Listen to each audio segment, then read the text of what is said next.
Here with head coach Anna Nimz as the Demons back at home for a quick little one-game deal, and then back out on the road this Saturday against East Texas A&M.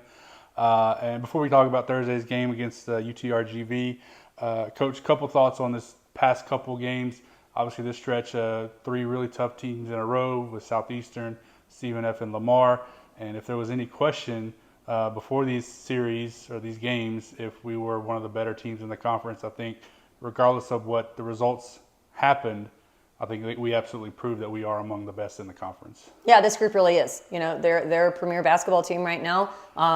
You know, both Lamar and SLU, they're working with kids that they've had in their program for quite some time, and we've got 11 new faces.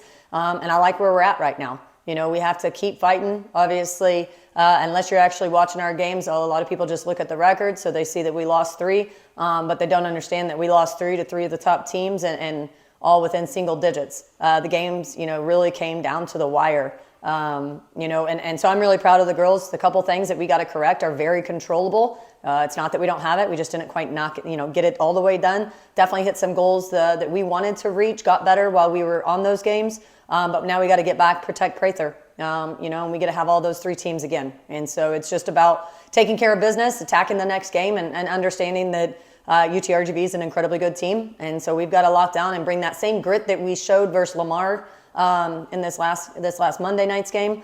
We've got to bring it, and then times 10 against UTRGV. Is that what it comes down to, just ironing out those few little things? I really think so. To sort of take that next step and get one of those wins that, against one of these topper teams? Yeah, we just had a couple silly turnovers down the stretch. Obviously, Maya had 20 at half, but we've got to be able to have more consistent production, you know, and just in different areas where we've said, hey, we got to get this out of you, this out of you. It's coming. And like I told, you know, our boss, our leader, Mr. Bastian, it's there. And I think he and I made eye contact at the first half of the Lamar game because it started hitting. And we had the kids. We're not asking for creative plays. We're just asking you to hit the wide open one. And we were doing it, and we were on fire, right? We go into halftime up, but we got to play for 40 minutes. But again, 11 new faces, and we're still learning a little bit together. But as long as we keep moving in the right direction, any game could be ours. But we've got to correct a few things for ourselves. You mentioned Maya, and can't talk to you at this point without asking about the past few games for her. I mean, 37 against Stephen F. Like you said, 20 in the first half against Lamar, and she can score. Obviously, we see that, but the way she runs the club and just has that presence about her, really, I think, affects the entire team. Yeah, she's a contagious kid. She's one of the best point guards I've ever coached, right? Coach A and I talked about it. She's kind of like a little unicorn, tremendous human being, great on the court, great on-court captain, quietly trying to make everybody better, leads the freshmen, you know, continues to put people in a good position. But at the end of the day, she wants to win. She knows how to put the team on her shoulders. But it's a collective effort. You know, she's doing what she does, you know, but sometimes if V's not hitting, if Chardon's not hitting, they're still occupying a defender, right? Maya might have the other three sometimes, but you know, everybody's contributing. But Maya just has an unwavering love and desire to win, and I think you see that. And it does, yes, show in the form of points, but her assists, her rebounds, it's just she's a full package kid. And she's also been taking some big strides defensively, which has carried us through these last few games. Like I said, single-digit games. Anytime you're in those type of games, it comes down a lot to the defense, and it still continues to be one of the strengths of this team. Yeah, I mean, we're top in the conference, but we're top in the nation in different categories for a reason. They're disciplined. I think they're bought into the defensive philosophy. But Maya truly showed up, hadn't really been forced to play too much defense. She scores a lot, and so sometimes that's you know, a little bit more forgiven, and we're not here because defense is such a big part of our program. But I think she's done a tremendous job, and what the strides she's made since July defensively is just crazy. We've always seen the offensive side of her and what she can do, but even that, I mean, it's just what she's doing, it's elite. And you can only say it so many times, but she's an elite level point guard, and she's an elite level human. So it's pretty impressive to watch. So as we move into Thursday's game, a bit of a special one for you. Gets to match up, I believe, for the first time against Coach Lord as a head coach.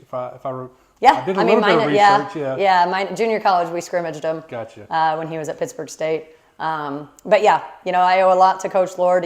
after I finished my career, he gave me my first start as a GA and really let me be incredibly hands-on with scouts and really being on the coaching side of it. I did all the laundry too, but be really involved in scouts and be really involved in practice. He's always allowed you to grow and always allowed his staff members to grow within. So just a good leader in that regard. And then obviously he gave me my first run at Division I as the associate head coach at UTRGV. Again, allowed me to really be really hands-on in his program and just starting out his program as well. And so obviously incredibly grateful. There might be some similarities offensively, team to team, but excited to see him, excited to see the whole staff. Great human beings, great team, but we've got to come out and be the better team. Yeah, so what is it going to take? Like I said, we've had some close games, some frustrating finishes, some frustrating losses, but you got to move on. And like you said, against an RGV team that is competitive right there with us.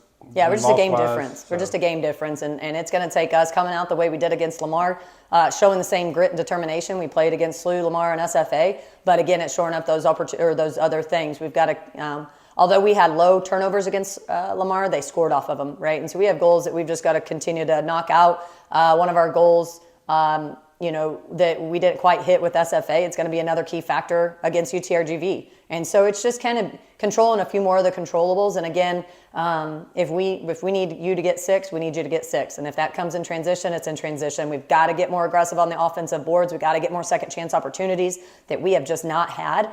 So it's kind of everybody just really continuing to own their role and be the very best in their role. And so I think we're getting there. We're just not all the way there. But it's going to take 40 minutes. There's not and you hope you're playing 40 minutes by the time tournament hits. You're not going to be too far down in this conference if you're not playing 40 minutes much sooner. So won't be perfect, but we absolutely got to have just incredible grit and determination to be the better team. There's going to be a lot of similarities offensively. We got to be able to guard our own action that we see all the time versus ourselves.